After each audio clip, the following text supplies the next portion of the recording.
Hello there, welcome to the course. Let's start with a simple truth.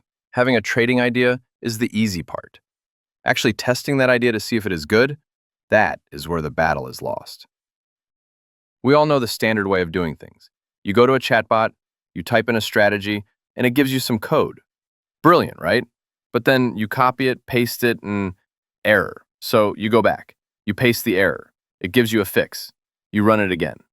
Now it works, but you realize it forgot the stop loss. Or worse, it's invented a data file that doesn't exist. This back and forth friction is what we call the idea to alpha gap.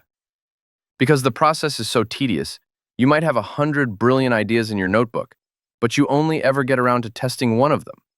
The other 99, they go untested.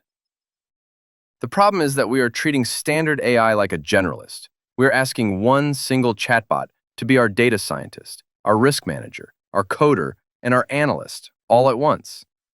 It gets overwhelmed. It forgets instructions. It starts to hallucinate. We need a better way. Instead of one overwhelmed assistant, imagine a specialized team. You need one agent who just finds the data, another who just writes the code, and a third who strictly checks for errors. This is the shift from passive AI, where you do all the prompting and correcting, to agentic AI, where an autonomous team does the heavy lifting for you. You give the order, and they sort out the details. But how does this team actually function? Is it magic, or is it just clever architecture?